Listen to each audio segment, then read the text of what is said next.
पहले लड़के पकड़ लेते थे किस तरह के सवाल आएंगे, उस तरह तैयारी करते थे। बट अब पैटर्न बदला है, आपको एकदम पता नहीं लगता है कि कैसे सवाल आ रहे हैं। हर लेवल पर बैरियर लगा हुआ है। आपको देखा जाता है कि किसी लड़के के साथ इनजस्टिस नहीं हुई। अगर आपने सचमुच में लिखा है तो आपको नंबर मिलेगा और आपका चयन होगा। वो खुद ही बोर्ड इंप्रेस करती है कि नहीं, ये बच्चा ऐसे है, ये बच्चा ऐसे है। जब बच्चे चले जाते हैं तो ढेर सारी चीजें, 2-3 मिनट जो बचता है नेक्स्ट जब हम कॉल करते हैं तो उसमें हम लोग बहुत लाइटली चीजों को डिस्कस करते हैं। अगर किसी की कोई गड़बड़ी, जैसे हकला गया बच्चा करने में, तो उसको बहुत कॉमनली लेते हैं। नहीं, यहाँ तो अच्छे अच्छे के हम लोग, कई बार मैं खुद कहता था being chairman of the board कि अगर मैं ही फाइल लेकर अंदर घुसता होता तो मैं खुद ही गड़बड़ा जाता। तो इंटरव्यू बोर्ड में हम खुद ही इंटरव्यू लेते रहे, बहुतों का सिलेक्शन मेरी कलम से हुआ, लेकिन आपको इंटरव्यू में निराश नहीं किया जाता है। आप मेन में जो नंबर पाते हैं वो बहुत मायने रखता है। इंटरव्यू में 5-10 नंबर का ऊपर नीचे फर्क पड़ता है, और वो पर्सनालिटी, ज्ञान, उस बीच आप किस तरीके से पेश आते हैं। बहुत बार इंटरव्यू बोर्ड को ऐसा प्रासंगिक सवाल उठा देता है जिस पर आपके व्यूज बहुत उसको प्रभावित करते हैं। तो बोर्ड का जो चेयरमैन होता कहता है बहुत इंटेलिजेंट लड़की है, ऐसे लड़कों बच्चों को होना चाहिए, तो और लोग भी कन्विंस हो जाते हैं, 5 नंबर आपका बढ़ गया हो। हेलो माय डियर स्टूडेंट, आज आप लोग के बीच में एक विधि के क्षेत्र के बहुत ही अनुभवी व्यक्ति, जो जनपद न्यायाधीश के पद पर लंबे समय तक रहे और यूपी के डिफरेंट डिस्ट्रिक्ट में डिस्ट्रिक्ट एंड सेशन जज के रूप में रहे, और इसके बाद यूपी गवर्नमेंट ने उन्हें एक बहुत बड़ा दायित्व दिया कि लोक सेवा आयोग का मेंबर के रूप में, और लोक सेवा आयोग के मेंबर के रूप में उन्होंने पीसीएसजे वगैरह का एक इंटरव्यू लिया लंबे समय तक। आज उन व्यक्ति से आप लोग इस वीडियो में मिलेंगे और लास्ट तक ये वीडियो को देखते रहिएगा। उन्होंने बहुत से अपने अनुभव को शेयर किया है। हो सकता है आपका उनके अनुभव का एक भी बात आपको अच्छी लग जाए और आपका जीवन पूरा का पूरा परिवर्तित हो जाए। Dear student, I am Harsh Bihari Srivastava, law experts, Pariksha refresher, online law classes from Allahabad.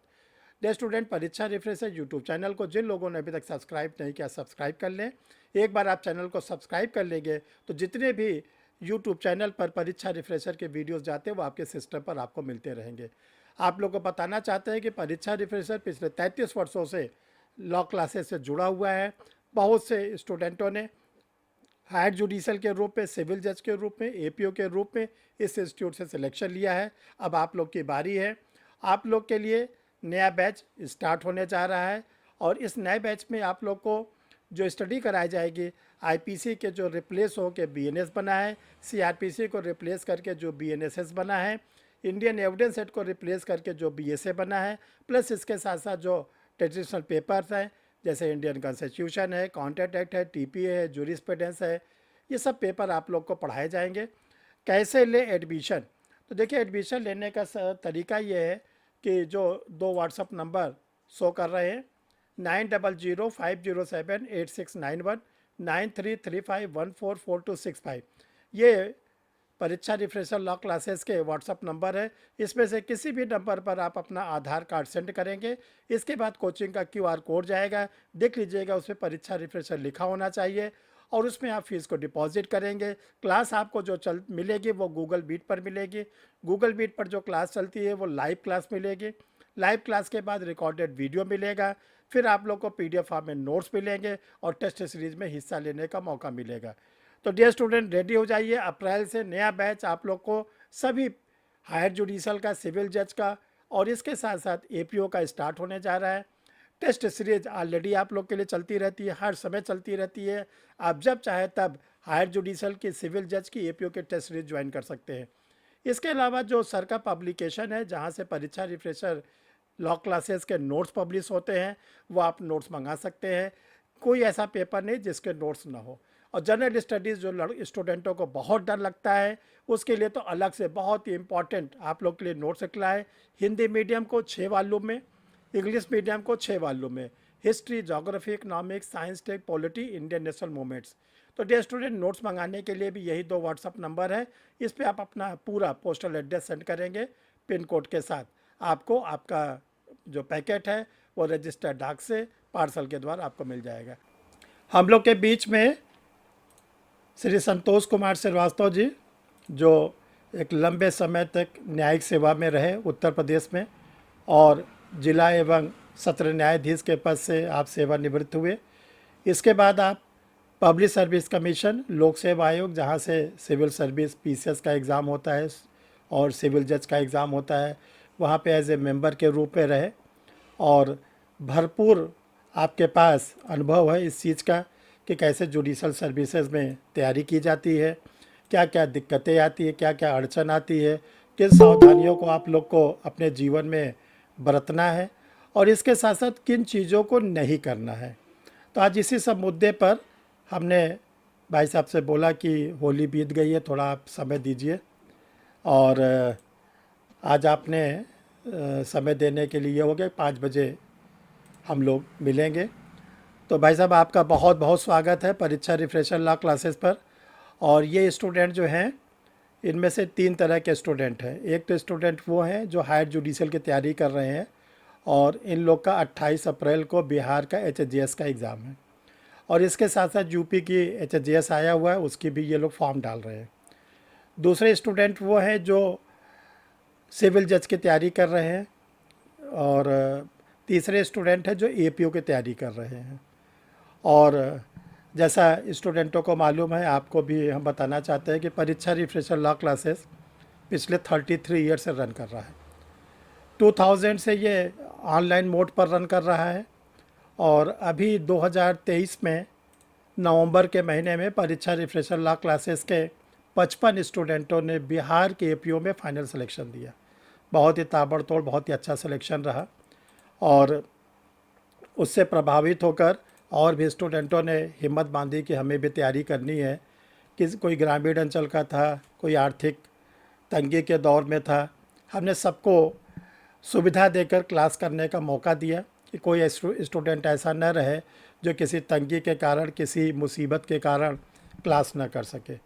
और सबसे अच्छी बात यह रही कि आज आपका इन लोग को आशीर्वाद भी मिल जाएगा, तो इन लोग को और बूस्ट हो जाएंगे और ताकत मिल जाएगी। और जो इन लोग के अंदर थोड़ा सा डर है कि ये लगता है कि नहीं होगा तब क्या होगा, या तैयारी हम कर रहे हैं और कब तक करें तैयारी, कितना समय लगेगा, ये तरह तरह की जो इनके मस्तिष्क में प्रश्न आता है वो स्वाभाविक भी है। हम लोग भी स्टूडेंट थे तो स्वाभाविक था, दिमाग में आता था। तो आपसे आज हमारा विशेष अनुरोध है कि इन लोग को अमृत वचन के रूप में अपना आशीर्वाद दें और ये लोग कैसे जुडिशल की तैयारी करें, कैसे प्री की तैयारी करें, कैसे मेंस की तैयारी करें और आज की डेट से कैसे इंटरव्यू के बारे में अपनी तैयारी करें। तो अगली आवाज़ आपकी रहेगी और इसके बाद इन लोग की कुछ क्वेरीज़ है वो आपसे हम कहेंगे कि इनके प्रश्न का उत्तर भी दे देंगे आप। तब अगली आवाज़ भाई साहब आपकी रहेगी।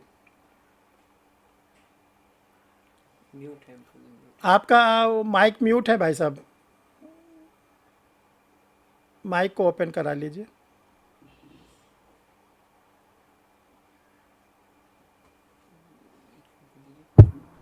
हाँ, आवाज आ रही है? जी जी आ रही है। जी सर, जी सर। आज की तारीख में हिंदुस्तान की ये सबसे बेहतरीन सेवा है न्यायिक सेवा। लोग बहुत कंपटीशन की तैयारी करते हैं और मैं भी इलाहाबाद जाकर आईएएस से लगाई सभी तरह की परीक्षा दिया। ईश्वर ने शायद न्यायाधीश के रूप में ही मुझे बनाना था, तो इस सेवा में मुझे सफलता मिली। और पूरे अनुभव के बाद मैं कह सकता हूं कि यह सेवा सर्वोत्तम सेवा है। बस ये जरूर है कि आपको सर्वोत्तम है तो सर्वोत्तम को पाने के लिए मेहनत भी ज्यादा करना होता है। पहले भीड़ कम हुआ करती थी, अब 5 साल वाले लड़के जब से आ गए तब से भीड़ ज्यादा हो गई निश्चित रूप से। लेकिन भीड़ को मत सोचिए, आपको ये सोचना है कि हमको तो एक सीट चाहिए। चाहे एचजीएस दे रहे हो तो एचजीएस के बारे में सोचिए, पीसीएस दे रहे हो तो पीसीएस, और एपीओ दे रहे हैं तो एपीओ के बारे में। आपको तो एक ही सीट चाहिए ना। हमेशा दिमाग में रहिए कि हमको तो एक सीट चाहिए। मेरा खुद 88 बैच में जब चयन हुआ था तो 46 पूरे उत्तर प्रदेश में 46 जगह पर सिलेक्शन हुआ था और उसमें मैं चयनित हुआ। जिले ही 70-72 थे उस समय, तो मैंने 2-3 जिले में एक लड़के का चयन हुआ, लेकिन हुआ चयन क्योंकि मैं ये सोच के चला था कि मुझे तो एक ही सीट चाहिए। तो इससे मत घबराइए कि भीड़ है तो उसमें आप ऐसे भी देखिए, भीड़ में 80% लड़के ऐसे होते हैं जो भीड़ के हिस्सा होते हैं। 20% लड़के पढ़ते हैं, जिसमें 10% को माहौल मिल जाता है पढ़ने का, और वही असली कंपटीशन में भाग लेते हैं। तो आप उस 10% में हैं निश्चित रूप से, तभी आपसे मेरी वार्ता हो रही है। मेहनत करिए, और मेहनत का कोई जवाब नहीं, A to Z पढ़ना है। कब से वह एक्ट लागू हुआ, कब से वह बुक इंप्लीमेंट हुई, कब उसकी तारीख क्या थी जिस दिन से वो प्रभावी हुआ, वो एक्ट प्रभावी हुआ, यहां से एंड तक आपको पढ़ना है। बहुत ज्यादा साइटेशन वगैरह के चक्कर में संविधान वाले में तो आप पढ़िए, लेकिन बाकी विषयों में जो एस्टेब्लिश रूलिंग है उस पर आप फोकस करिए। बहुत लेटेस्ट रूलिंग ये वो बहुत भाग दौड़ कर, विषय कंटेंट आप जरूर उसको जानिए कि क्या चीज है, आपको बताना है। अब तो प्रश्न लिखा रहता है, फिर उत्तर के लिए इतनी जगह रहती है, तो मेन विषय को आपको लिखना है कि वो विषय क्या है। फिर उसके समर्थन में कोई साइटेशन है और पॉपुलर साइटेशन है पहले का, तो उसको आप लिख सकते हैं। संविधान है तो उसमें लेटेस्ट वाला भी डाल सकते हैं, क्योंकि उसकी जानकारी सबको रहती है। और अब पहले तो इलाहाबाद यूनिवर्सिटी के मैं कमीशन में मेंबर था, पहले तो इलाहाबाद यूनिवर्सिटी के ही लोग आते थे, कॉपी जांचते थे, ज्यादा उनका सहयोग मिलता था। बट अब बेंगलोर, अलीगढ़, दूर दूर से, दिल्ली से ज्यादा हम बुलाते हैं, मतलब कमीशन बुलाने लगा है। तो निश्चित रूप से अब थोड़ा सा पहले से पैटर्न बदला है। पहले लड़के पकड़ लेते थे किस तरह के सवाल आएंगे, उस तरह तैयारी करते थे। बट अब पैटर्न बदला है, आपको एकदम पता नहीं लगता है कि कैसे सवाल आ रहे हैं। बट घबराने की जरूरत इसलिए नहीं है कि वह पेपर सबके लिए एक ही है। अगर आपको लगता है कि यार कुछ हटके आया है, तो सबके लिए, आपके लिए भी है, उसमें कहीं नहीं। आप बहुत पेशेंस के साथ होकर बिल्कुल धैर्य को मत खोइए और आराम से शुरू करिए, और आप देखेंगे कि जब पेपर हल करके निकलेंगे तो आपको लगेगा कि नहीं यार ठीक था, मैं शुरू में घबरा गया था। तो अव्वल तो आपको घबराना नहीं है, बहुत शांतिपूर्वक इम्तहान दीजिए, तैयारी करिए, और धैर्य तो रखना पड़ेगा। धैर्य इसलिए रखना पड़ेगा कि आप देश की सर्वोत्तम सेवा चाहते हैं और उसमें अपना स्थान बनाना चाहते हैं, तो आपको धैर्यशील होना पड़ेगा। आप धैर्य खो देंगे कि यार नहीं लगता मुझसे नहीं हो पाएगा, तो फिर जब पहले ही भाग जाएंगे तो भाग ही जाएंगे। आप लगे रहिए, अच्छे से पढ़िए, A to Z पढ़िए। आपको तो ऐसे, मतलब मैं तो आपके संपर्क में रहा इलाहाबाद में, आप लोगों को जो गाइड मिल रहा है वो निश्चित रूप से अच्छा है। और मतलब सबसे बड़ी बात है कि आपको किसी एक आध पेपर में बहुत ज्यादा अच्छा नंबर पाना होगा।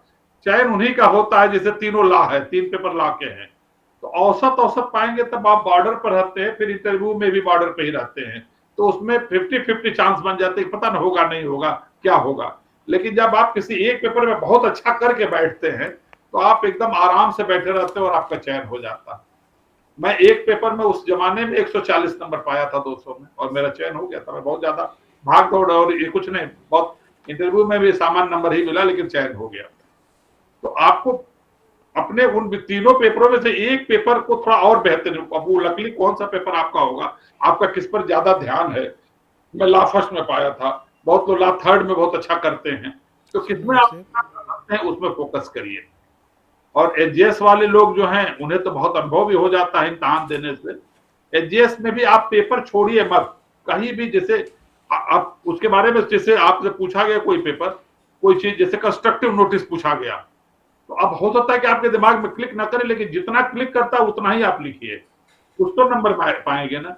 आधा नंबर पाएंगे तो बाद में 1 नंबर हो जाता है, 1 नंबर से ही चयन कभी होता है कभी नहीं होता है। इसलिए अटेम्प्ट आप जरूर करिए।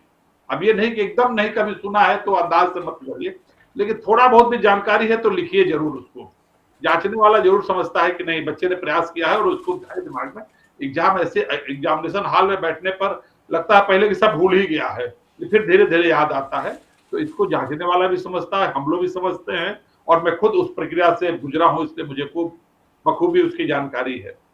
तो इस सेवा में आप धैर्य बनाकर तैयारी करेंगे तो आज भी बहुत कठिन नहीं है, मतलब मैं कह सकता हूं कि बहुत कठिन नहीं है। और आप तैयारी करिए, मन को एकाग्र रखिए, और 24 घंटा भी पढ़ने की जरूरत नहीं है, फ्री माइंड होकर पढ़िए। जब आप दबाव में पढ़ेंगे तब शायद मंजिल दूर दिखे, लेकिन आप बिल्कुल फ्री माइंड होकर बढ़िया से पढ़ेंगे, अपने दिमाग से उसको समझेंगे, और एक छोटा सा नोटबुक भी बनाते चलिए। जैसे शुरू में, बाद में चलते चलते एग्जामिनेशन में एक बार आदमी ऐसे उलट लेता है तो एकदम जैसे रिफ्रेशर कोर्स होता है उसी तरह से वो रिफ्रेश हो जाता है। तो एक छोटा सा नोटबुक भी जरूर बना करके, या कहिए कि अलग अलग नोटबुक बना कर रखना चाहिए, हो सकता है आपको मिलता भी हो, लेकिन मैंने खुद अपने हैंड राइटिंग में नोटबुक बनाया था कुछ विषयों का, सबका तो नहीं बन सकता लेकिन कुछ का। तो उसका ये होता है कि कुछ चीजें आप बहुत अच्छा लिखते हैं तो जांचने वाले को लगने लगता है कि आप बहुत अच्छा, क्योंकि हम लोग 10 कॉपी में से एक कॉपी चेक करते थे। संयोग से एग्जामिनेशन कमेटी में भी मैं था, तो बंडल में से जैसे रेशियो रहता था कि 300 है तो 25-30 कॉपी हमको चेक करना रहता था, तो बीच में से खींचते थे, खींच खींच के देखते थे, तो जो आप लिखते हैं जनरली नंबर वही मिलता है। अब भाई जांचने वाला कोई कंप्यूटर तो है नहीं, तो थोड़ा बहुत वेरिएशन हो सकता है कि आप जो लिख कर रहे हैं जितना सोचते हैं और जितना मिला है इसमें थोड़ा बहुत अंतर हो सकता है, लेकिन बहुत अंतर की गुंजाइश है नहीं, क्योंकि हर लेवल पर बैरियर लगा हुआ है। आपको देखा जाता है कि किसी लड़के के साथ इनजस्टिस नहीं हो। अगर आपने सचमुच में लिखा है तो आपको नंबर मिलेगा और आपका चयन होगा, और लिखेंगे कब, जब आप अच्छे से पढ़े रहेंगे, हर विषय पर आपका कमांड रहेगा। सतही नॉलेज से सफलता नहीं मिलेगी, ये बात पक्का रख लीजिए। अगर आपको बिल्कुल ऊपर झापड़ पढ़ के और कुछ सिलेक्टेड पढ़ के चाहे कि चयन हो जाए, तो अब वो समय खत्म हो चुका है। अब थोड़ी सी भीड़ तो बढ़ी ही है, लड़के भी 5 साल वाले जो बेंगलोर और दिल्ली डीयू जाने कहां से पढ़ के जो आ रहे हैं, वो उनका पढ़ने का थोड़ा तरीका बदला है, या यूं कह लीजिए पढ़ाने का तरीका भी बदला है। तो उस हिसाब से आपको तैयारी करनी होगी, लेकिन कठिन नहीं है, दिमाग से एकदम निकाल दीजिए कठिन है, कठिन तो कतई नहीं है, क्योंकि मैं खुद ही उसमें चयन पाया था, तो मैं कह रहा हूं तो उस दम के साथ कह रहा हूं, और मैं उस प्रक्रिया में वहां था भी, देखता भी था कि कैसे होता है। तो जो लड़के मेहनत से पढ़ते हैं उनके लिए कठिन नहीं है भाई। अगर आपको कठिन लगता है तो निश्चित रूप से आप अपने मेहनत से जी चुरा रहे हैं। और अब आप लोगों से कुछ पूछना हो तो पूछिए हमसे, फिर अलग अलग बताएंगे। बाकी तो हम आपको एकदम साफ बता देना चाहते हैं कि कठिन नहीं है, और आप लगेंगे तो आपका होगा जरूर, ईमानदारी से पढ़ेंगे तो जरूर होगा। देखिए, दो बातें सर ने आप लोग को बहुत अच्छी बताई। एक तो सबसे पहली बात ये बताई जो आप लोग का ये है कि एग्ज़ाम बहुत कठिन है, वो कठिन नहीं है, हाँ, नंबर एक बात। और दूसरा ये है कि आपको हल्की फुल्की जानकारी से काम नहीं चलेगा, आपको अपने सब्जेक्ट पर बहुत ही डीप में स्टडी करनी है और अपने के नोट्स को बनाना है। और ये बात सही है कि जो दौर 1990 का था वो आज का दौर नहीं है। आज बहुत भीड़ हो गई, हर व्यक्ति पढ़ने लगा है, हर व्यक्ति के पास बहुत अच्छे अच्छे मैटर हैं, तो उसी में से आपको अपने को एक्स्ट्रा बनाना है। अब हम आप लोग से ये कहना चाहते हैं, आप लोग भी जो पूछना चाहते हैं एक एक करके अपने क्वेश्चन को पूछ लें। आप लोग का कोई क्वेश्चन हो, जो लोग HJS दे रहे हैं खासकर 28 अप्रैल को, किरण जी ये लोग जो लोग भी दे रहे हैं, अगर देखिए ये सब चांस कब मिलता है कि इतने सीनियर व्यक्ति से आपको मौका मिलता है बात करने का। तो अगर आप लोग को चांस मिला है तो हम ये चाहेंगे कि जिन लोगों का हायर जुडिशियल है या सिविल जज है वो अपने क्वेश्चन को पूछें और उसके आंसर को लें।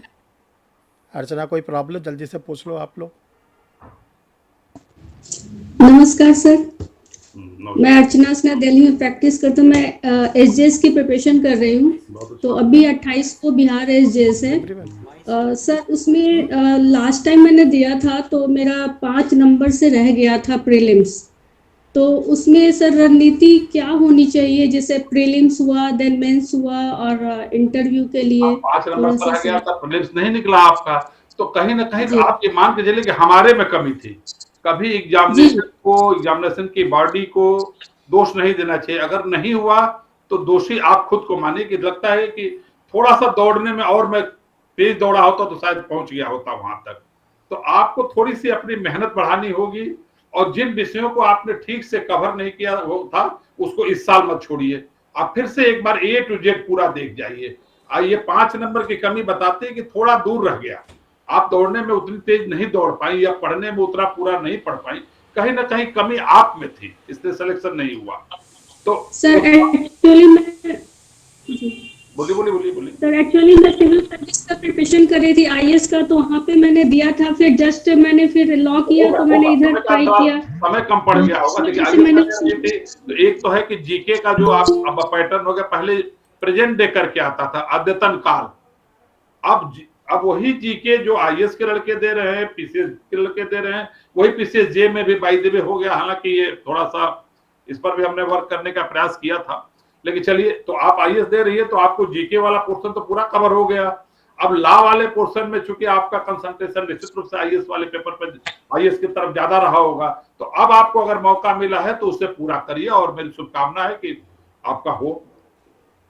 जी, सर ये धन्यवाद सर। आप ये मानिए कि हमारे अंदर थोड़ी कमी थी, इस बार हम उसको पूरा करेंगे और जी बिल्कुल बिल्कुल ऐसा सर। करके चलती है तो निश्चित होगा, उसमें कहीं दो राय नहीं, समझिए। जी सर, धन्यवाद सर। चलिए भाई अर्चना जी, आपको सर का आशीर्वाद मिला, आप अपनी पढ़ाई को 2 गुना तेजी से करिए।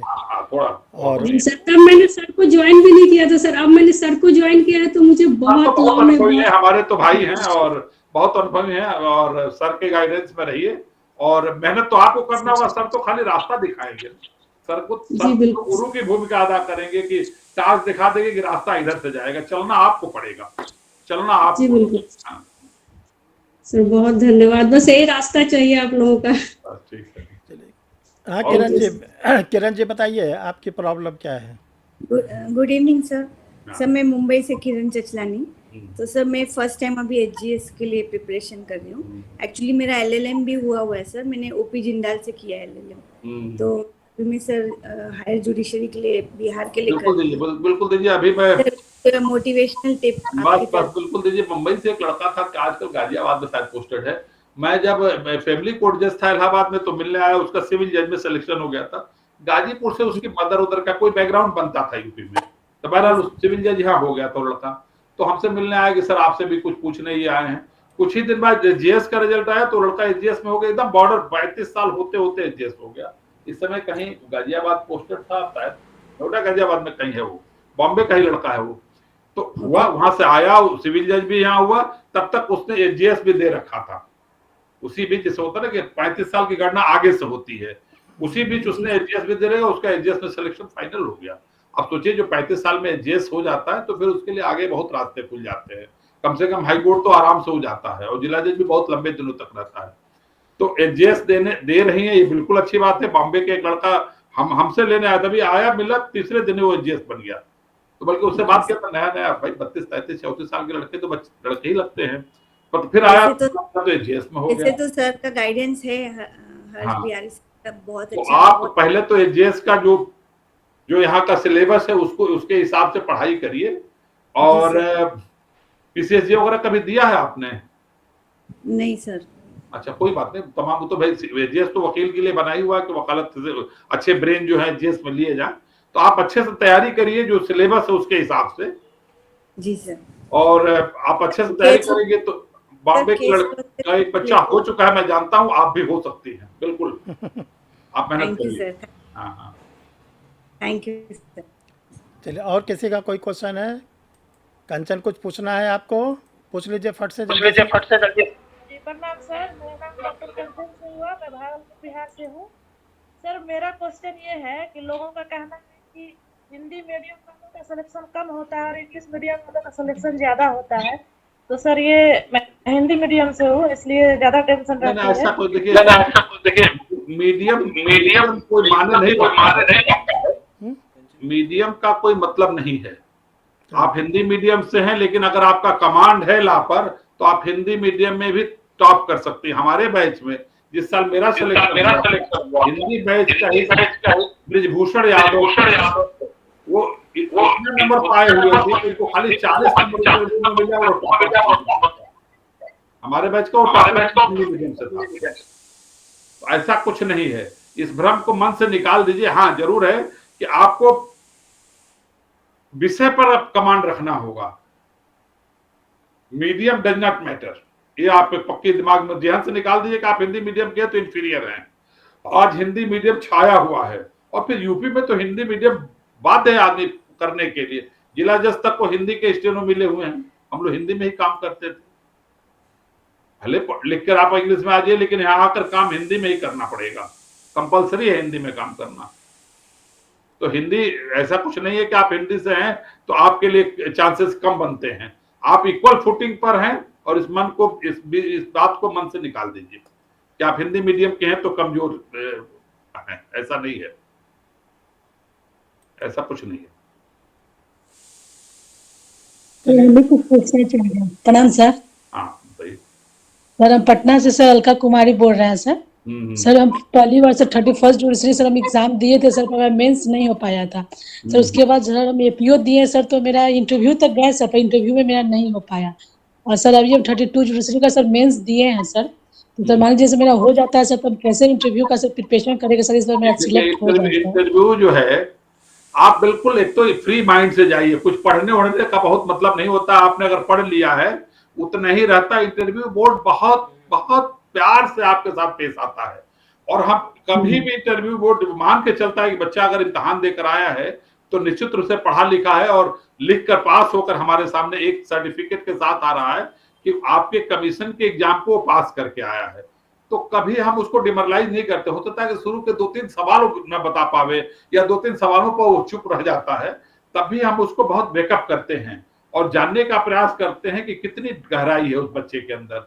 तो इंटरव्यू बोर्ड में हम खुद ही इंटरव्यू लेते रहे, बहुतों का सिलेक्शन मेरी कलम से हुआ, लेकिन आपको इंटरव्यू में निराश नहीं किया जाता है।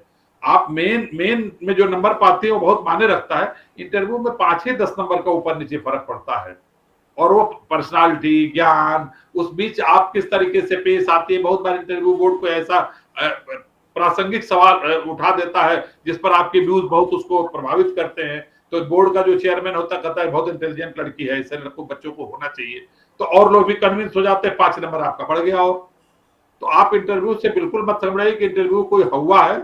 इंटरव्यू बहुत ही, जाते ही पहले हम लोग नाम पूछते हैं, उसको पानी का गिलास पूछते हैं कि पानी पियोगे, क्योंकि आदमी का जवान सूखने लगता है। तो ऐसा कुछ नहीं कि इंटरव्यू में आपको बहुत दबाया जाएगा। आप अगर पढ़ लिख कर अच्छे से गई हैं तो घबराइए बिल्कुल मत। अपनी बात को बेबाकी से रखिए, क्योंकि कोई रिकॉर्ड नहीं होता है आपका। बिल्कुल हम प्रैक्टिकल व्यू वहां जानना चाहते हैं। आप जैसे होता ना कि पढ़ने के बाद जैसे बहुत बच्चों से हमने सवाल पूछा कि कोई पहले दिन आता है और आपको एक साड़ी गिफ्ट करता है कि आप तो मेरी बहन की तरह हैं, तो आप साड़ी को लेगी कि नहीं लेगी। महिला अधिकारी से महिला कैंडिडेट से मैंने पूछा था। अब उस पर उसके अलग अलग सवाल जवाब आया, उसको डिस्कस नहीं करना चाहूंगा यहाँ। तो वो भी उस तरीके से हम लोग के अंदर एक प्रभाव मतलब आ जाता है कि किस लाइन का है, क्या इसकी सोच है, किस तरह की सोच है। बहुत आर्टिफिशियल बनने की भी जरूरत नहीं है। आप बिल्कुल बिल्कुल प्रैक्टिकल जवाब दीजिए इंटरव्यू बोर्ड को। और इंटरव्यू बोर्ड बहुत ही बच्चों के साथ कोऑपरेटिव होता है, ये जान के चलिए, कहीं से कोई दिक्कत नहीं आएगी। आप निकालिए इसको और इंटरव्यू में बहुत साफ सुथरे मन से बिल्कुल ओपन माइंड होकर जाइए। और जवाब बहुत प्रैक्टिकल होना चाहिए। थ्योरेटिकल ज्ञान तो आपने किताब में लिख दिया रिटर्न में, लेकिन इंटरव्यू बोर्ड एकदम आपको प्रैक्टिकली टेस्ट करता है और वहां प्रैक्टिकल अप्रोच होना चाहिए आपका। समाज की कोई समस्या है तो क्या प्रैक्टिकल प्रॉब्लम है, ये आपको जानना होगा, क्योंकि अब आप उससे रूबरू होने के लिए डायस पकड़ने वाली हैं। अगर आपका चयन हो जाता है तो वहां आपको बहुत प्रैक्टिकल व्यू रखना पड़ेगा। और बहुत मतलब जैसे एक बच्चा जाता है और टीचर के सामने या किसी के सामने अपनी बात रखता है, वैसे रखिए, उसमें कहीं दिक्कत उसके लिए। सर ड्रेस के लिए भी सब कहता है सर कि ड्रेस भी इस तरह का होना चाहिए, कपड़ा की मतलब कि ड्रेस से भी कुछ मार्क्स मिलता है। हाँ, जैसे कुछ लोग के कपड़े बहुत मैच करते हैं। जैसे कोई महिला है अच्छी सी साड़ी पहन के आई, ढंग से बिल्कुल सिंपल एक इंडियन परिवेश में, तो थोड़ा इंप्रेस करता है। या आप सूट पहन लीजिए, वो भी ठीक लगता है।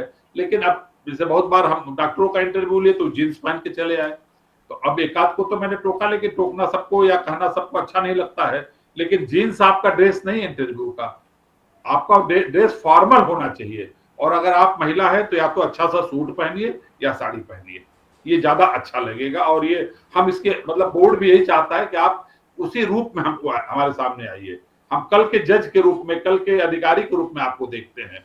आपके अंदर हम अधिकारी की छवि देखने लगते हैं कि इसका चयन हो जाता है तो किस तरीके से ये रिफ्लेक्ट करेगी सोसाइटी में। इसलिए आपका ड्रेस बहुत ही सिंपल और इंडियन परिवेश का होना चाहिए, या तो सूट या साड़ी अगर आप महिला हैं।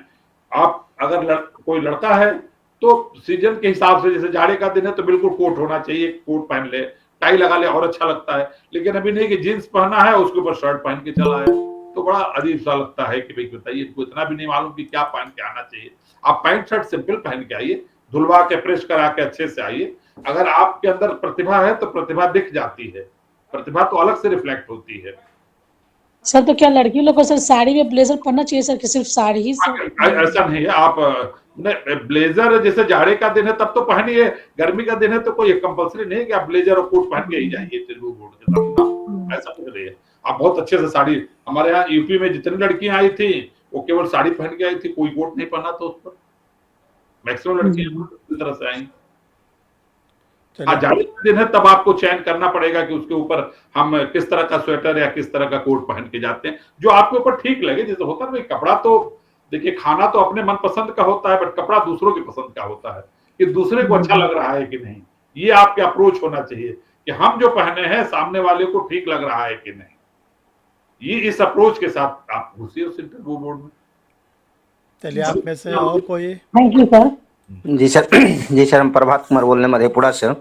मेरा सर प्रश्न है, क्या जीरो लेवल से जो कुछ तैयारी करता है सर, उसमें क्या क्या नहीं कठिनाई आता है और किन किन चीज़ों का सर नहीं बचना चाहिए, किन किन चीज़ों से सर? कोई नहीं, जीरो लेवल से क्या, कुछ लोग तो बीच में नौकरी छोड़ के फिर लॉ की और लॉ करके बहुत ऊपर तक गए। जीरो लेवल जब से आप जगते हैं तब से सवेरा मानिए, समझ रहे हैं ना? सर के मार्गदर्शन में सर आए हैं सर। अभी इधर तो हम सर जीरो लेवल से सर 1 महीना से इस बात को आप निकाल दीजिए जहन से कि आप जीरो लेवल पे हैं, आप जग गए हैं, अब आप दौड़ना शुरू करिए। धीरे धीरे, पहले स्पीड धीरे रहेगी, फिर धीरे धीरे धीरे धीरे आप रेस में शामिल होने का प्रयास करिए, लेकिन कहीं जीरो लेवल नहीं होता है। अब आप जग चुके हैं, अब आप अपना तैयारी शुरू करिए और मन से लगिए। क्यों नहीं हो सकता? ऐसा कुछ नहीं है कि ये नहीं हो सकता है। जीरो लेवल कुछ नहीं होता। अगर आपके मन में आ गया कि पढ़ना है, तो आप समझिए कि आप उस जमात में शामिल हो गए और आप उसमें लग जाइए। कितना आप कर पाते हैं ये आपके ऊपर निर्भर करता है कि आप कितना मेहनत करते हैं, कैसे उसको ग्रास्प करते हैं, किस तरीके से लिखते हैं। इसमें जरूर आपको थोड़ा सा गाइडेंस मिलना चाहिए कि हम किस तरह से लिखें, किस तरीके से पढ़ें। और जब 2-4 लोगों का एक, जैसे हम लोग तो इलाहाबाद यूनिवर्सिटी में पढ़े, तो अपने में कुछ लोगों का, हम लोग का एक आपस में बन गया था। वो शाम को बैठते थे तो उसको डिस्कस कर लेते थे, उस चीज को नहीं समझ में आता तो एक दूसरे से कंसल्ट करते थे, फिर टीचर के पास चले जाते थे। तो इस तरह से धीरे धीरे धीरे धीरे फिर आप भी रेस में शामिल हो जाएंगे। बट जीरो लेवल से है ये बात कहिए। चलिए, अगला प्रश्न किसी का? प्रणाम सर, अर्चना बिहार से बोल रहे हैं और फर्स्ट बार प्रिपेयर करने जा रहे हैं सर। सर लॉ पेपर तो सर रिप्लेसमेंट क्लास बहुत अच्छे पढ़ाते हैं, तो उससे तो बहुत अच्छे समझ में आता है, पर जीके और जीएस किस स्तर से? देखिए, लॉ में पहले प्रेजेंट डे आता था। निश्चित रूप से ये कुछ हमको लगता है जाती हो रही है कि अब जीके का सवाल, एक जो जज बनने जा रहा है उससे उस तरह के सवाल नहीं उन्हें पूछे जाने चाहिए जो पूछे जा रहे हैं। मैं भी इस पर थोड़ा सा ऑब्जेक्शन किया था, मैंने भी, लेकिन अब सिस्टम है, सिस्टम में इतना जल्दी से बदलता नहीं है, तो आपको जीके तो पढ़ना ही पड़ेगा। और जीके पढ़ने के लिए तमाम मटेरियल, अब तो मार्केट में मटेरियल भी बहुत ज्यादा है। आप पढ़ना चाहेंगे तो आपके लिए ढेर सारे मटेरियल मार्केट में है, बट आपको पढ़ना पड़ेगा। उसमें कोई शॉर्टकट नहीं मैं बता सकता कि आप नहीं पढ़ेंगे वो जीके हो जाएगा। जीके तो जितना भी कुछ आप सोच सकते हैं, देख सकते हैं, जान सकते हैं, वो सब जीके है, लेकिन उसका एक सब्जेक्ट वाइज, जैसे आप एनसीईआरटी की कक्षा 8 तक की किताबें पढ़ लीजिए, एनसीईआरटी की कक्षा 8 या 10 तक की, 8 तक के ही पढ़ लीजिए तब भी काम चल जाता है। और 10 तक के पढ़ेंगे तब तो बिल्कुल आपका एक आधार बन जाएगा।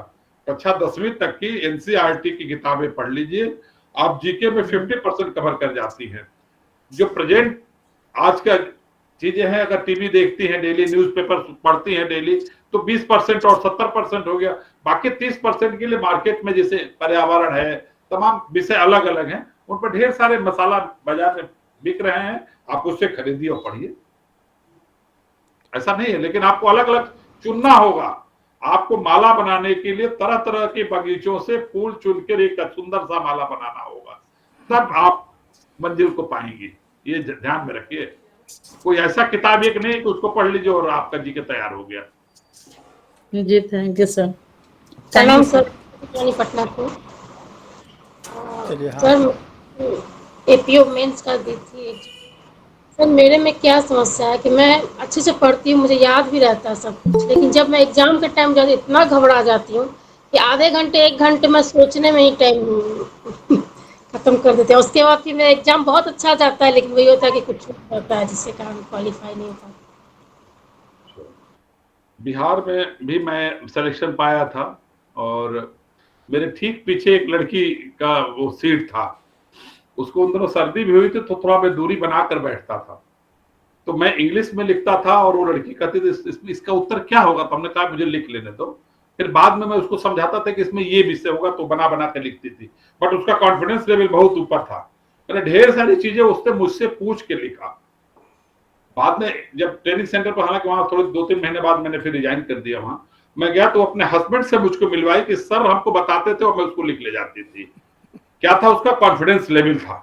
मैं बताता क्या उसको, एक एक लाइन थोड़ा दिखाता था, वो विषय पूछते थे कि ये क्या, तो मैं बताता था कि इसमें ये चीज है, ये होगा। उसके बाद उसको बना बना के वो लिखती थी। रिजर्वेशन बिहार में पहले से ही था, रिजर्वेशन के तहत ये हुई भी थी और उसका फाइनल सिलेक्शन हुआ। मैं तो टॉपर में था, मेरी 6वीं पोजीशन थी, बट उसका भी उस सिलेक्शन हो गया। उसने अपने हस्बैंड से मुझे मिलाया। तो क्या था, उस लड़की के अंदर कॉन्फिडेंस था जो आपके अंदर लैग कर रहा है। अब आप जानती हुई चीजों के बारे में बैठकर आधा घंटा सोच रही हैं, इसी चीज को बदलने की जरूरत है। कैसे ये दूर हो। जब आपको आता है तो आप बिल्कुल लिखना चाहिए, और नहीं लिख पाती इसका मतलब कहीं ना कहीं कोई फोबिया है जो आपके दिमाग में बैठा हुआ है। इसको दिमाग से निकाल दीजिए तो भाई कहीं कोई बात नहीं, सारी चीजें आसान है। बस दिमाग में जो आपके बैठा हुआ है ना, कभी कभी वायरस बैठ जाता है कि नहीं यार ये नहीं हो सकता, हम नहीं कर पाएंगे। तो जब नहीं शब्द आ जाएगा एक बार ना, वो कहीं बैठ जाएगा तो जल्दी निकलता नहीं है, उसी को निकालने की जरूरत है। आपके साथ संभवतः समस्या यही है कि कहीं ना कहीं आपके अंदर कोई डर समा गया है, एग्जाम को लेकर या सिस्टम को लेकर, या मेरा सिलेक्शन होगा कि नहीं होगा, नहीं, मतलब ढेर सारी चीजें एक साथ मिलके कहीं बैठ गई हैं। उसको दिमाग से निकालिए, और अगर आप पूरा तैयारी कर ले जा रही हैं तो क्यों नहीं सिलेक्शन होगा, बिल्कुल होगा, बिल्कुल होगा। बस उसी चीज को निकाल दीजिए, उस डर को दिमाग से निकाल दीजिए। चलिए, और कैंडिडेट किसी का जल्दी जल्दी करिए आप लोग। सर मैं फैजल खान सर, झारखंड से। हाँ फैजल, मेरा प्रश्न ये था सर। Good evening sir. मैं एक सेकंड, एक एक लोग करिए। हाँ फैजल के बाद आप पूछ लीजिएगा। हाँ फैजल पूछिए आप।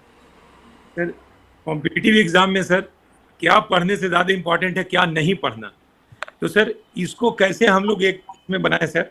और हायर जुडिशरी में सर देखा जाता है कि प्रैक्टिस में 7 साल के बाद now we are eligible for this post, तो उसमें प्रैक्टिस में इतने रम जाते हैं कि हम काफी टायर्ड हो जाते हैं और इस एग्जाम को निकाल पाना बहुत मुश्किल होता है। तो सर इसमें समतुल्यता कैसे बनाई जाए सर?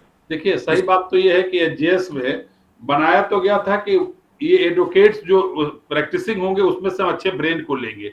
होता ये कि जो पीसीएस जे से चलते चले जाते हैं और जो उस दौड़ में पहले से शामिल है, जैसे ही 35 की एज आती है फिर वो बैठते हैं और उनकी तैयारी पहले से परिपक्व रहती है, तो बाजी वो मार ले जाते हैं।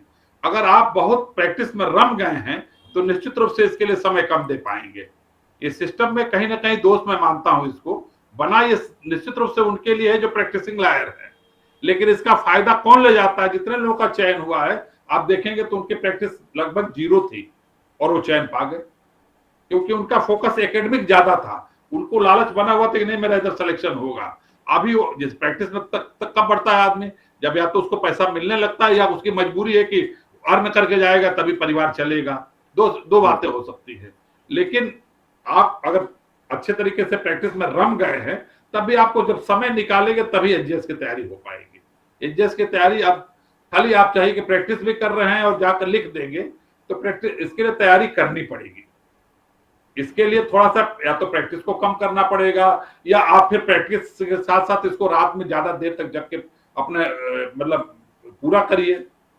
लेकिन एकदम प्रैक्टिसिंग लायर होके और ये इधर की तरफ भी बढ़ना, दोनों में थोड़ा सा मुझे, हालांकि बना ये उन्हीं के लिए है, मैं यहीं पर फिर भी बताऊंगा कि बना प्रैक्टिसिंग लायर के लिए है, लेकिन जो नॉन प्रैक्टिसिंग लायर है वही सिलेक्शन ज्यादा पाते हैं। ये अनुभव की बात है।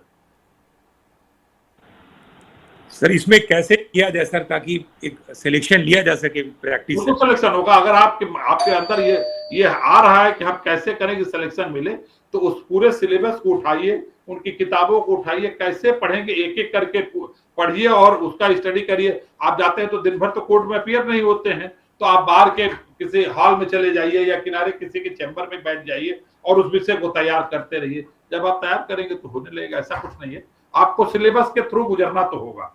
जितना सिलेबस एचजीएस का है, जो प्रिस्क्राइब अलग अलग हाई कोर्ट में थोड़ा थोड़ा अंतर भी है, तो उतना आपको पढ़ना पड़ेगा।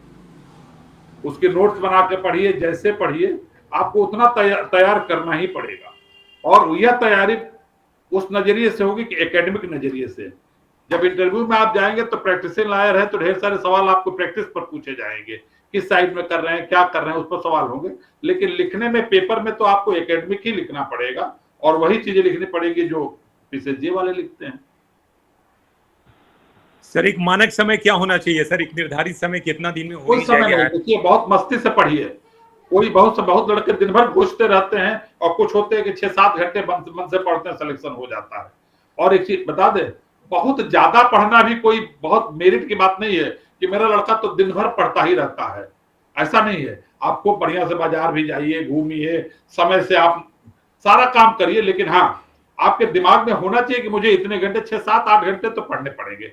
6-7 घंटे एवरेज अगर आप पढ़ते हैं तो आप समझिए कि आपका निकल सकता है। और वो 6-7 घंटे में 3 घंटा सुबह और 3 घंटा शाम, ऐसे कर लीजिए। सर स्टेट वाइज जो सिलेबस बना है सर एचजेएस का सर, उसमें कुछ पेपर जैसे अभी यूपी पीसीएस, यूपी एचजेएस, तो वो कुछ पेपर बाकी तो सब एक है। तो इसमें एक समय सारणी सर बना के अगर हम लोग कैसे करें जो कम समय में स्मार्ट स्टडी हो सके सर, उसके लिए स्मार्ट स्टडी देखिए भाई, लिखने पर आप एचजेएस के पेपर को जनरली हाई कोर्ट जज ही जांचते हैं। जैसे हमारे जो कमीशन के पेपर होते हैं, हम इसमें बेंगलोर और यहाँ वहां से प्रोफेसर लेक्चरर को बुलाते हैं, बट जो एचजेएस का पेपर है इसको जज साहबान ही जांचते हैं। जो माननीय जस्टिस लोग हैं यही खुद ही जांचते भी हैं। तो इसमें आपको लिखना तो पड़ेगा। अब वो आदमी अपेक्षा ज्यादा करता है कि आपको ये भी जानकारी होनी चाहिए, ये भी जानकारी होनी चाहिए, ये भी जानकारी होनी चाहिए। तो आपको थोड़ी सी क्या कहेंगे उसको, मतलब एग्जॉस्टिव स्टडी चाहिए आपकी किसी भी विषय पर। से सर ने कहा कि साइटेशन कोट करना है, मानक उस बनाना है, उस पर जो रहे उसका उत्तर दे रखना है। हाँ ठीक, बिल्कुल बिल्कुल आपको साइटेशन देना है। और लेटेस्ट आप एचजीएस के पेपर में साइटेशन वगैरह ज्यादा माने रखता है बनस्पत पीसीएसजे के। पीसीएस में तो बस वही धर्मदास घोष और ये और वो जितने सिस्टम में है वो जांचने वाला भी पढ़ता नहीं, आगे निकलता चला जाता, देख लेता है। लेकिन एचजीएस के पेपर में वो मानते हैं कि ये प्रैक्टिकल अप्रोच आपका ज्यादा अच्छा होना चाहिए। लेकिन एकेडमिक नॉलेज जब रहेगा तभी वो भी होगा। आपको उस विषय पर जैसे पीसीएसजे अगर कभी दिया होगा आपने, तो जिस तरह से तैयारी होती है वही एचजीएस में भी होता है। पढ़ना पड़ेगा फैजल साहब, आप मेहनत करिए, पढ़िए, इच्छा है तो दीजिए और मन से दीजिए, और दीजिए तो मन से दीजिएगा। कोई काम करते हैं तो मन से करते हैं, अगर मन ना करे तो नहीं करिए। मन करे तो फिर लगिए और जूझिए और खूब मेहनत करके दीजिए, लेकिन दीजिए तो मन से दीजिए। मेरा ये कहना सर का ब्लेसिंग कोई गुंजाइश नहीं। यस सर, सर का ब्लेसिंग रहे। 28 को एग्जाम है सर। हाँ बस ठीक है, ऑल द बेस्ट। बिल्कुल मेरी शुभकामना है, सभी लोगों के साथ मेरी शुभकामना है। और भविष्य में भी कभी कोई मुझसे कुछ इस तरह का पूछना चाहे तो सर के थ्रू मुझसे बात हो सकती है, ऐसा कुछ नहीं है। और भाई अब हम तो चूंकि उस स्तर तक पहुंचे, जिला जज बने, कमीशन में मेंबर बने, सारी चीजें दुनिया में मैंने देखी, तो लेकिन उसके बाद मैं केवल इसलिए नहीं कह सकता हूं कि मैं सफल हो गया। इसलिए मैं कहता हूं कि मैं जिस रास्ते से आया, जहां से आया, जितना मेहनत करना पड़ा, मेहनत का कोई वो विकल्प नहीं है। अगर आप मेहनती हैं तो आप निश्चित रूप से सफलता पाएंगे, कोई विकल्प नहीं है मेहनत का। ये जान लीजिए, इसको सूत्र बना कर रखिए कि मेहनत का कोई विकल्प नहीं है। और अगर मंजिल तक पहुंचना है तो आपको मेहनत के साथ तैयारी करनी पड़ेगी। और आप किसी को दिखाने के लिए मत पढ़िए, अपने लिए पढ़िए। जब आप पढ़ते हैं तो ये मत सोचिए मेरे माँ बाप देख के कह रहे हैं खूब अच्छा पढ़ रहा है। नहीं, आप अपने लिए पढ़ रहे हैं। माँ बाप तो खुशी होता है, सफलता बच्चों को किसकी अच्छी नहीं लगती, लेकिन जो आप मेहनत कर रहे हैं वो अपने लिए कर रहे हैं। आप ईमानदारी से पढ़िए, अपने प्रति ईमानदार बनिए। ये ध्यान में रखिए कि हमको अपने से ईमानदार बनना है, धोखा नहीं देना है अपने को। तबीयत से पढ़िए, मेहनत से पढ़िए, मेहनत का कोई विकल्प नहीं, निश्चित आप सफल होंगे। बहुत बड़ी बात सर ने देखिए आप लोग को बताई कि सबसे पहले तो ईमानदार बनिए। और किसके प्रति? अपने प्रति। अगर आप ये सोच रहे हैं कि हम घर वाले दिखा रहे हैं, उनको दिखा रहे हैं, तो ये अपने प्रति धोखा दे रहे हैं। और अपने प्रति धोखा देने का मतलब है कि सिलेक्शन ना होना। चलिए अगला क्वेश्चन किसका है? नमस्ते सर। सर मैं महुआ उत्तर प्रदेश से हूँ, और सर मैंने पीसीएसजे का 3 बार एग्जाम दिया, लेकिन हर बार 10-15 नंबर से रह ही जाता है। और एज भी ज्यादा होती आ रही, तो अब डर सताने लगा कि होगा भी सिलेक्शन कि नहीं होगा सर। नहीं, डरिए बिल्कुल नहीं। कभी कभी कोई बच्चा ऐसा होता है कि शुरू के 1-2-3 चांस नहीं हो पाते हैं, लेकिन आप डरिए मत। यही इसी डर को भगाना है। अगर आप बिल्कुल पहुंच रही हैं वहां तक, आपको लगता है कि मैं पहुंच रही हूँ 10-5 नंबर से मेरा रुक जा रहा है, तो थोड़ी मेहनत और करिए, थोड़ा लिखने का स्टाइल और बदलिए, कुछ विषय सर हमारा प्री ही नहीं हो पा रहा है जी सर, प्री ही नहीं क्रॉस हो पा रहा है। हाँ, थोड़ा और आप ये झंझट तो आ ही गया प्री का। और बहुत बार होता है कि 2 सवाल ऐसे हों जिसको हमने मारा टिक तो हमारा सही हो गया, आपने मारा तो आपका गलत हो गया, और गलत वाले के साथ पनिशमेंट ये है कि कुछ और भी फिर कटौती हो जाती है। तो सिस्टम में है, लेकिन अब इसी सिस्टम से आपको रूबरू होना है। सिस्टम को ना हम बदल सकते हैं, ना कोई बदल सकता है। भीड़ बढ़ गई है, इसलिए ये करना पड़ जरूरी हो गया, पहले नहीं होता था। पीसीएसजे के इम्तिहान में तो प्री नहीं था, लेकिन अब भीड़ बढ़ गई तो यहाँ भी लागू हो गया। आप चीजों को एक बार फिर से पढ़िए, और ये मान के पढ़िए कि हम एकदम नए तरीके से पढ़ रहे हैं। कभी इस पर मत कि यार तो मैंने पढ़ लिया, इसको हटाओ, ये पढ़ लिया। आप फिर से पढ़िए, जितनी बार पढ़िएगा। देखिए, कानून ऐसी चीज है, जिस विधा में आप है ना, आप जितनी बार पढ़ेंगे उतनी बार नई चीजें मिलती हैं। आज भी मैं खुद अपने जब कभी किसी विषय को उठाकर पढ़ता हूं तो मुझे लगता है कि यार उस समय तो मैं इसका ये समझता था, देखिए इसमें ये भी है, इसमें ये भी है। आपका जैसे जैसे दिमाग बढ़ता है वैसे वैसे नजरिया बदलता है, और सोच आपकी उसी हिसाब से चीजें खोजने लगती हैं। 302 की व्याख्या में कितनी कितनी बातें जुड़ती चली गई। 3 लाइन का 302 है, अरे अब तो सेक्शन बदल जाएगा, सेक्शन 302 आईपीसी, लेकिन उसमें कितना जुड़ता चला गया। तो नजरिया बदलता चला गया, कोर्ट का, सोचने वालों का, वकील का, अलग अलग तर्क रखे गए। तो आप पढ़ जरूर लिए हैं, लेकिन ये कहना तो ये मैंने पढ़ लिया है। आप नए नजरिया से एक बार फिर पढ़िए, प्रीलिम्स निकलेगा। आप फिर से पढ़िए और एकदम नया स्टूडेंट बन के पढ़िए। आप भूल जाइए कि आपने इम्तिहान 3 बार दिया है, 2 बार दिया है। आप पहली बार मान के चलिए कि हमको फिर से पहली बार देना है, और A to Z फिर से नए तरीके से पढ़ के देखिए, निकलेगा। Thank you so much sir. Selection हो तो जाएगा ना सर? बिल्कुल होगा। आप करिए मत, इस डर को भगा दीजिए। जी सर, आप बिल्कुल पढ़िए। देखिए, मैं सामने आपके बैठा हूँ, मतलब हुआ ना, मैं भी बिल्कुल निरा गांव देहात का पढ़ने वाला था, जहाँ कुछ नहीं था, लेकिन वहां से इलाहाबाद गया, मेहनत किया, पढ़ लिख के। हम भी गांव से ही हैं। आप तो बस कहीं नहीं, गांव के बच्चे होना कोई गुनाह थोड़ा ना है। भगवान जहाँ जिसको पैदा करेगा वही ना होगा भाई। हम लंदन में पैदा होते तो हम लंदन वासी कहलाते, यहाँ के हैं तो यहाँ कहलाएंगे। इसलिए तो फख्र की बात है कि ईश्वर ने हमको हमारे लिए यही जगह चुनी। ये भी ऊपर वाले ने डिसाइड किया, आपने थोड़ा डिसाइड किया। ठीक है, ये फख्र होना चाहिए कि हम यहाँ से हैं। मेहनत करिए। चलिए, और किसी क्वेश्चन है? बंद किया जाए, बोलिए। Good evening sir. सर मैं प्रीति चौधरी, यूपी बुलंदशहर से। सर मुझे एचजेएस के लिए मैं अपीयर कर रही हूँ।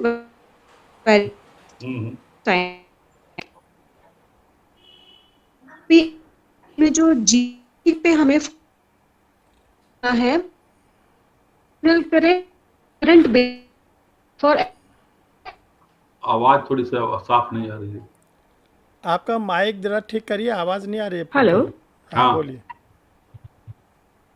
हाँ सर, मैं प्रीति चौधरी बुलंदशहर से बात कर रही हूँ। मुझे यूपी एचजेएस के लिए मैं पहली बार अपीयर इस बार होंगी। अभी मैंने 35 कंप्लीट किया है, और मुझे थोड़ा जीके आता है एचजेएस में, उसको लेके थोड़ा सा कंफ्यूजन है कि उसको हम ट्रेडिशनल पे ज्यादा फोकस करें या करंट अफेयर्स पे ज्यादा फोकस करें। GK with current affairs. Traditional तो बना ही रहेगा, वो तो हमेशा के लिए है। करंट वाला है वो चेंज होता रहता है, तो दोनों पर फोकस करना है। आप एक बार इलाहाबाद विजिट कर लीजिए, और वहां जाकर आप। सर मैं इलाहाबाद 8 साल रही हूँ। 8 साल मैंने आईएएस के लिए प्रिपरेशन किया है। 2011-12 में मैंने प्री मेंस क्लियर किया है। आप दोनों पर करिए, लेकिन जिसमें आपको ज्यादा लगता है उस पर ज्यादा फोकस करिए। देखिए, ट्रेडिशनल तो पढ़ना ही पड़ेगा। ट्रेडिशनल जीके तो हमेशा के लिए वो तो रहेगा ही रहेगा। बाकी करंट वाले में चेंज भी होते रहते हैं, तो आपको पढ़ना तो दोनों पड़ेगा। देखिए, अब एचजेएस का इम्तिहान भी काफी पहले तो एचजेएस में दोनों पे मतलब इक्वल फोकस एचजेएस में जो दोनों पे आता है, इतना कि हमें दोनों को मतलब इक्वली फोकस करना पड़ेगा। आपको दोनों ही पढ़ना चाहिए, लेकिन ट्रेडिशनल वाले पर कमांड होना चाहिए। बाकी करंट वाले में तो बदलता रहता है, बहुत सी चीजें हो सकता है कि आपके न भी जानी हुई चीजें हों, लेकिन इधर पूरा अगर आपका कमांड बना हुआ तो इसको तो पूरा ही लिख ले जाएंगे ना। और आप जब 10 साल इलाहाबाद रही हैं तो इस जीके में तो आपको समस्या नहीं आनी चाहिए। आपने आईएएस वगैरह के इम्तिहान दिया है ना?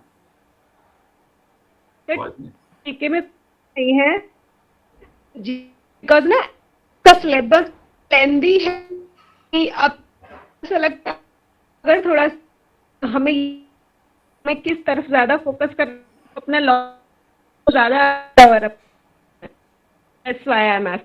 प्रीति, आपकी आवाज नहीं आ पा रही है, सर को प्रॉब्लम हो रही है। आप व्हाट्सएप पे लिख दीजिएगा, हम सेंड कर देंगे। हाँ, आप लिख के भेजिएगा। आप अपनी बात को लिख कर भेज दीजिएगा, देगा। चलिए, और किसी के कोई प्रॉब्लम? ओके सर, सबकी हो गई? नहीं सर, बिहार मुंगेर से। सर मेरा एक क्वेश्चन है सर, पढ़ाई तो हम करते हैं सर, लेकिन पढ़ाई के दौरान मेरा माइंड सर बहुत भटकता है सर। जैसे कुछ भी पढ़ रहे हैं तो पढ़ते पढ़ते होता है, सडनली मेरा माइंड दूसरे तरफ चला जाता है। सबके साथ होता है, ऐसा नहीं कि आपके साथ अलग से आप ही इससे प्रभावित है, ऐसा कुछ नहीं है। ये मन भटकता ही भटकता है, इसी को काबू में करके पढ़ना है। पढ़िए, जब मन भटकता है तो उठ जाइए, तो उठ के थोड़ा घूमिए, एक गिलास पानी पीजिए, आप थोड़ा सा टहल लीजिए, फिर बैठिए। ये समस्या है, ये होती है, और ये बहुत बहुत कॉमन समस्या है। आप जो बता रही हो कोई ऐसी समस्या नहीं है। आप जैसे मन नहीं लग रहा, मन भटक रहा है, तो आप बिल्कुल चेयर से उठिए, एक गिलास सादा पानी पीजिए, थोड़ा सा टहल लीजिए, कुछ इधर उधर देखिए, फिर बैठिए, फिर पढ़ने लगेंगे। आप चिपके मत रहिए, थोड़ा सा हटिए, हट के थोड़ा सा बालकनी वगैरह हो या जहां भी जैसी जगह हो, आप थोड़ा सा टहल के फिर तब बैठिए पढ़ने के लिए। इस भटकाव को ही तो रोकना है। जब इसको रोक कर और तैयारी करेंगे तो समझ में आएगा, और जब समझ में आएगा तो आप लिखेंगे, और लिखेंगे तो नंबर पाएंगे और सिलेक्शन होगा। इसी को रोकना है आपको। आप मेहनत कर रहे हैं, मन भटक रहा है, इसी भटकाव को रोकना है बस। और उसके लिए क्या है कि चिपके मत रहिए, आप उठ जाइए। उस समय छोड़ नहीं पढ़ेगा तो किताब रख दीजिए, ठीक है, बाद में पढ़ेंगे। फिर थोड़ा घूम टहल के फिर बैठिए, फिर पढ़िए। ये होता है, बहुत कॉमन सी है, इससे घबराइए मत। और स्टूडेंट का इस तरह की सब फोबिया लगी रहती है, इससे अपने को अलग करिए, ठीक है। और बोर्ड को कैसे इम्प्रेस किया जाएगा सर? बोर्ड अगर आप अपने आप इम्प्रेस होता है, बोर्ड को कोई इम्प्रेस क्या करेगा? बोर्ड में तो जो चेयरमैन है, 2-3 एक्सपर्ट बैठे रहते हैं, वो सब तो सभी धुरंधर होते हैं। तो बोर्ड खुद ही जो है, बच्चे अगर अच्छे होते, बोर्ड इम्प्रेस होता उन बच्चों से। बोर्ड बच्चों, वो जो कैंडिडेट है वो नहीं इम्प्रेस करता है, वो खुद ही बोर्ड इम्प्रेस करती है कि नहीं ये बच्चा ऐसे है, ये बच्चा ऐसे है। जब बच्चे चले जाते हैं तो ढेर सारी चीजें, 2-3 मिनट जो बचता है नेक्स्ट जब हम कॉल करते हैं, तो उसमें हम लोग बहुत लाइटली चीजों को डिस्कस करते हैं। अगर किसी की कोई गड़बड़ी है, जैसे हकला गया बच्चा करने में, तो उसको बहुत कॉमनली लेते कि नहीं, यहाँ तो अच्छे के हम लोग, कई बार मैं खुद कहता था being chairman of the board, कि अगर मैं ही फाइल लेकर अंदर घुसता होता तो मैं खुद ही गड़बड़ा जाता। मैं कहता था, एक आध लोग जैसे एक्सपर्ट आते थे, वो नुक्ताचीनी करना की कोशिश करते थे, तो मैंने समझाता था कि देखिए मैं भी इस चीज से रूबरू हो चुका हूं, और अच्छे का गला सूख जाता, ये बच्चा घबरा गया था, ये उसकी डीमेरिट नहीं है। बाद में बच्चे ने ये बताया, तो हम लोग डिस्कस करते हैं। बोर्ड अपने आप कितने में हैं, आपकी क्या गहराई है, इसको बोर्ड समझ लेता है। ऐसा कुछ नहीं है। बोर्ड बहुत सिंपैथेटिकली आपको जज करता है, क्योंकि हम इसीलिए बैठे हैं वहां। हम किसी की इनजस्टिस करने के लिए थोड़ा ना बैठे हैं। हम देखते हैं कि कौन बच्चा कितना अच्छा कर सकता है, और हर बच्चे को हम अपग्रेड करने की कोशिश करते हैं कि नहीं बेटा ऐसे बताओ, चलो बेटा पानी पी लो। फिर उसको उसके घर द्वार की बात पूछने लगते हैं, इसको ले जाए दूसरे तरफ, ताकि मतलब बहुत डिप्रेशन में आ रहा। अगर बच्चा डिप्रेशन में आता है तो तुरंत हम सवालों को हटा देते हैं। लगते पूछते अच्छा आपने मिडिल में पढ़ा, हाई स्कूल में पढ़ा, तो कैसा स्कूल था, क्या एटमॉस्फेयर था, फिर इधर ले आते हैं। तो आपके साथ बोर्ड बहुत मुलायमियत से पेश आता है। ऐसा कुछ नहीं है कि बोर्ड आपको बहुत निगलेक्ट करता है। बोर्ड से बिल्कुल मत घबराइए, और वह स्थिति आएगी तो फिर एक सर से फिर कंसल्ट कर लीजिएगा। ऐसा कुछ सर पानी वहाँ पर बोलते हैं सर पीने के लिए, तो क्या कोई पी लेता है तो सर तो इमेज खराब हो जाता है क्या? नहीं, मैं अपनी बात बताऊं कि मैंने खुद ही पानी पिया था। मैं हकलाने लगा तो मैंने कहा कि सर मुझे प्यास लगी है, तो पानी आया और मैं आधा गिलास पी गया, और फिर उसके बाद इंटरव्यू दिया और सिलेक्शन पाया। ऐसा कुछ क्योंकि सर हम भी हो गए थे सर एपीओ में नर्वस, हमसे बोले थे बोर्ड की पानी पीना नर्वस हो जाते हैं। आप हो गई तो क्या हो गई, वो जगह ही ऐसी है कि जो बहुत पढ़ा रहा है ना, उसको एक बार फाइल लेकर अंदर आना पड़े तो उसकी भी तबीयत खराब होने लगती है। तो प्यास लगने के बाद भी पानी नहीं पिए, क्योंकि सब लोग बोल देते कि पानी रखा खराब हो जाएगा। कोई मांग के सर जरा मैं पीना, तो पानी पीजिए। मतलब ये कि 1-2 घूंट ही पीजिए पानी। अब जैसे एक लोटा पानी लेने के जैसे आदमी होता है प्यासा हुआ, उस तरह आपको नहीं पीना है। थोड़ा सा जेंटलमैन की तरह ही 2-3 सिप लीजिए, जिससे आपका काम चल गया, और फिर ढंग से उसको ढक के रख दीजिए। मतलब ऐसा पीजिए पानी की जैसे एक आप 4 लोगों के बीच बैठ के पानी पी रही हैं, तो आपको हल्के से सिप करना, 2-3 बार ले लिया, फिर गिलास को धीरे से रखा। ऐसा उस कांच पर नहीं रखा कि आवाज आई, और धीरे से ढक दिया, फिर आराम से बैठ गए। मतलब वहां बिहेव लाइक ए जेंटलमैन। आपको वैसे वो आपको बहुत ऐसा नहीं पानी पीना है जैसे घर में माँ पान लिया, खाना के बाद दे दिया, आपने फट से एक गिलास डाला अंदर और हाथ मुंह धोने के लिए बेसिन पर चली गई। आपको वहां पानी पीना है तो उस हिसाब से पीना है कि अधिकारियों के बीच में बैठकर एक अधिकारी कैसे पानी पीता है। आप अपने को बिल्कुल अधिकारी मान कर चलिए उस समय, ठीक है? पानी पीने से ऐसा कोई निगेटिव नहीं होता। चलिए उमेश, आपको क्या पूछना है जल्दी से, बहुत टाइम हो रहा है। उमेश बॉम्बे, माइक म्यूट कर, माइक को करिए।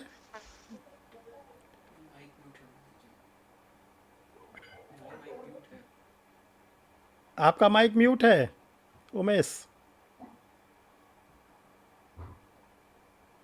आवाज नहीं आ रही है आपकी।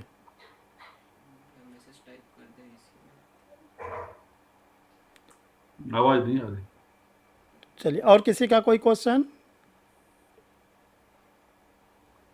सर एचजेएस में तो बोर्ड नहीं पैनल्स होते हैं।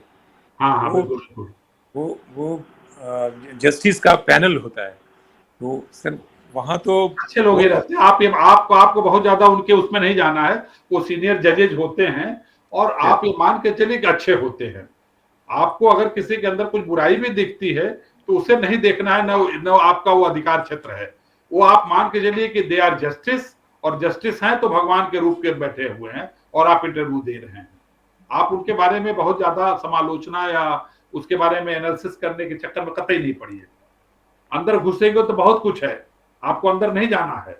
आप जाइए एक कैंडिडेट के रूप में कि हमने एचजेएस पास किया है और हम पैनल के सामने आए हैं। वो 2-3 सीनियर जजेज होते हैं, बड़ा अनुभवी होते हैं लोग और निश्चित रूप से बहुत अच्छे लोग होते हैं, और आप अपना इंटरव्यू देकर आइए। आप वो सीनियर जस्टिस है, दे आर वेल नोन, और वो क्या कहेंगे, निश्चित रूप से विषय के जानकार होते हैं। उनका अनुभव बहुत अच्छा होता है। वो अपने अनुभव से ही आपसे इतना पूछ लेंगे कि उन्हें किताब खोलने की जरूरत ही नहीं है। चलिए, आज का सेशन बहुत ही अच्छा रहा और सभी लोगों को बहुत मेरी शुभकामना। आप सभी लोग अच्छा से अच्छा करें, सिलेक्शन हो आप लोगों का। और सर तो आप लोगों को गाइड कर ही रहे हैं। मेरी भी ढेर सारी शुभकामनाएं और बहुत ही अच्छा सेशन रहा। और अलका के प्रश्न का बहुत अच्छा आंसर मिला कि पानी पीना कोई ऑफेंस नहीं है, न तो आईपीसी में है और न जो बीएनएस आ रहा है उसमें भी है। इसलिए बस ड्यू टू रिस्पेक्ट प्रोटोकॉल का पालन करते हुए पानी पीजिए। और कल से 1 अप्रैल लग रहा है, नए सेशन में आप लोग अपने को इस तरह स्थापित करें कि 31 मार्च 2025 तक कहीं न कहीं आप लोग का सिलेक्शन हो। और सिलेक्शन होगा कि सर को हम आप लोग के पर्सनली मिलवा देंगे इलाहाबाद में, ठीक है? और हाँ, लेकिन देखो जो बातें आपको डेली बताई जाती हैं, एक्सपर्ट से भी बताया गया कि अपने टाइम टेबल को बना लो। 24 घंटे ऊपर वाले ने दिया है। 8 घंटे सो, 8 घंटे पर्सनल काम करो और 8 घंटे स्टडी करो। पर्सनल काम करोगे तो घर के लोग नाराज़ नहीं होंगे, पत्नी नाराज़ नहीं होगी, पति नाराज़ नहीं होंगे, बेटा नाराज़ नहीं होगा। और 8 घंटे अपने पढ़ाई के लिए रखो और 8 घंटे सोगे, स्वास्थ्य अच्छा रहेगा। तो इन्हीं सब शुभकामनाओं के साथ आज एक आप लोग नए सिरे से अपने अंदर ऊर्जा पैदा करिए कि हमको सिलेक्शन लेना है, सिलेक्शन लेना है, सिलेक्शन लेना हमारी जिद है, ठीक है? Thank you dear students.